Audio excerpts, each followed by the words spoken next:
പൗലോസ് എഫേസോസുകാർക്ക് എഴുതിയ ലേഖനം അധ്യായം 2. രക്ഷ, ദൈവിക ദാനം. അപരാധങ്ങളും പാപങ്ങളും മൂലം ഒരിക്കൽ നിങ്ങൾ മൃതരായിരുന്നു. അന്ന് ഈ ലോകത്തിൻ്റെ ഗതി പിന്തുടർന്നും അനുസരണക്കേടിൻ്റെ മക്കളിൽ പ്രവർത്തിക്കുന്ന അരൂപിയായ അന്തരീക്ഷ ശക്തികളുടെ അധീശനെ അനുസരിച്ചുമാണ് നിങ്ങൾ നടന്നിരുന്നത്.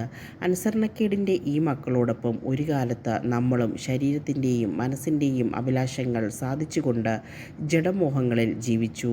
നമ്മളും മറ്റുള്ളവരെ പോലെ സ്വഭാവേന ക്രോധത്തിൻ്റെ മക്കളായിരുന്നു.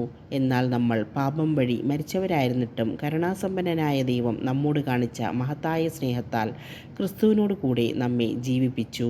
കൃപയാൽ നിങ്ങൾ രക്ഷിക്കപ്പെട്ടു. യേശുക്രിസ്തുവിനോട് കൂടെ അവിടുന്ന് നമ്മെ ഉയർപ്പിച്ച് സ്വർഗത്തിൽ അവനോട് കൂടെ ഇരുത്തുകയും ചെയ്തു.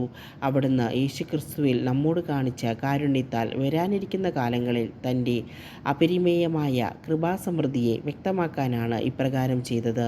വിശ്വാസം വഴി കൃപയാലാണ് നിങ്ങൾ രക്ഷിക്കപ്പെട്ടത്.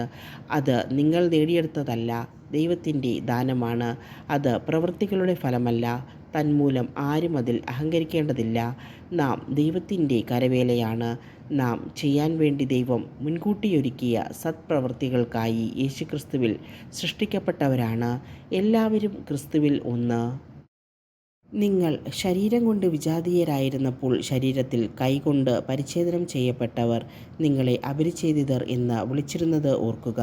അന്ന് നിങ്ങൾ ക്രിസ്തുവിനെ അറിയാത്തവരും ഇസ്രായേൽ സമൂഹത്തിൽ നിന്ന് അകറ്റപ്പെട്ടവരും ഉടമ്പടിയുടെ വാഗ്ദാനത്തിന് അപരിചിതരും പ്രത്യാശയില്ലാത്തവരും ലോകത്തിൽ ദൈവവിശ്വാസമില്ലാത്തവരുമായിരുന്നു എന്ന കാര്യം അനുസ്മരിക്കുക.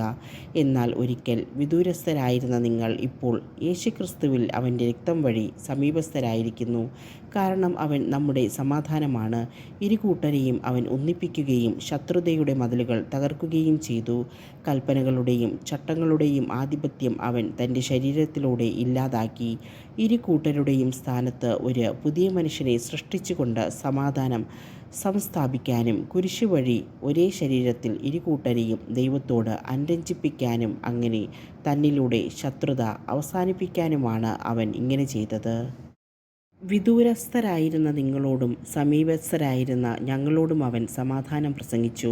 അതിനാൽ അവനിലൂടെ ഒരേ ആത്മാവിൽ ഇരുകൂട്ടർക്കും പിതാവിൻ്റെ സന്നിധിയിൽ പ്രവേശിക്കാൻ സാധിക്കുന്നു.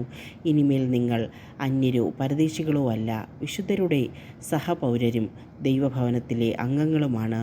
അപ്പോസ്തലന്മാരും പ്രവാചകന്മാരുമാകുന്ന അടിത്തറമേൽ പണിതുയർത്തപ്പെട്ടവരാണ് നിങ്ങൾ. ഈ അടിത്തറയുടെ മൂലക്കല്ല് ക്രിസ്തുവാണ്. ക്രിസ്തുവിൽ ഭവനമൊന്നാകെ സമുന്നയിക്കപ്പെട്ടിരിക്കുന്നു.